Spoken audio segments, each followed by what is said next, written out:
sakaraadka qaybta ugu cabsida badan ee noloshaada waxaa tahay qof sariirta iska yaala qoyskaaga hareerahaaga fadhiyaan ilmahaagiina la murugaysan maxaa waalidkay loo daboolay maanta hooyada indhaheedu ay gubayaan ilmo walaalahaaga codkoodana ay dadku moodayaan duco balse ku duugan safar aan soo laabasho lahayn laakiin waxaa jira xilligaas shakhsiyaad kale oo aan ishu qaban oo meesha jooga waa malaa'igtii geerida marka aad u dhowaato neeftaadii kuugu dambaysay wax kasta waxay bilaabaan inay isbedelaan wajigaaga midabkiisu wuu libdhaa fariinta soo bixinta naftuna jirkaagay ku fidaa indhahaagii oo kor u xagallaaban qof kasta oo eegaya wejigaagana wuu og yahay in ballantii dhimashadu ay tahay waa marka naftaada lagula dagaalamo jirka waa waqti aan laga fekeri karin reer carruur hanti ama darajo rasuulka sallallahu calayhi wasallam wuxuu yidhi nafta markay hunguriga gaarto malaa'igta geerida ayaa istaagta madaxiisa qofka waxayna odhan nafta wanaagsanow u soo bax naxariista ilaahay iyo raalli ahaanshihiisa laakiin haddii ay tahay mid xun waxay yidhaahdaan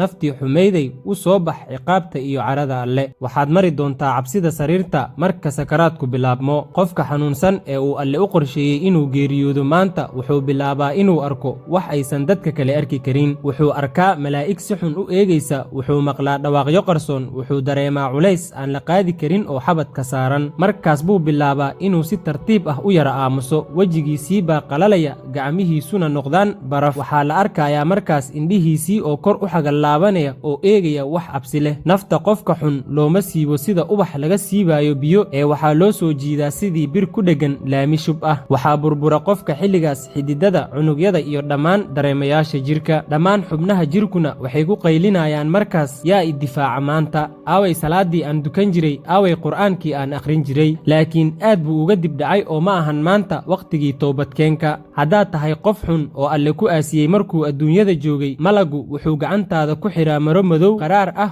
oo ur badan markaasaa laga qaadaa qofkii meydka ahaa sariirta oo lagu dedejiyaa qabriga laakiin haddii aad ahayd mid daacada ilaahay ku noolaa naftaada waxay si fudud uga baxaysaa jirkaaga sidii biyo ku qulqulaya dhalada oo kale waxaana lagugu martiqaadi doonaa ereyo ay ka mid yihiin nafta wanaagsanow soo bax ilaaha kaa raali noqday ayaa kuu diyaariyey hoy wanaagsan ee geeridu waa xaq qof kastana wuu la kulmi oo uu la kulmi sakaraadku waa dhadhan dhiman welina ma jiro ruux si fudud ku dhaafay jirkaagu wuxuu noqon doonaa mid dhaxan ah oo qabow daran ah dadkuna waxay kugu ilaawi doonaan maalmo haddii ay u badatana bilooyin ma og tahay in malaa'igta geeridu ay ku dhihi doonto naftan cabaadaysaay ma dukatay salaaddii subax ma ogeyd inaad geeri la kulmi doonto maanta mase og tahay in dadka qaar laga saaro ruuxda iyagoo jidhku kala go'ayo ma og tahay in qofka xun markay nafta ka baxdo samooyinka la gaarsiin waayo ruuxdiisa laakiin walaal maanta weli fursad baad haysataa sababtoo ah waad nooshahay ku shukri alleh oo ku noqo ducada taala hoosta cagaha hooyada oo ka qoomamee dembi walba oo kaa dhacay maanta waad liibaaniye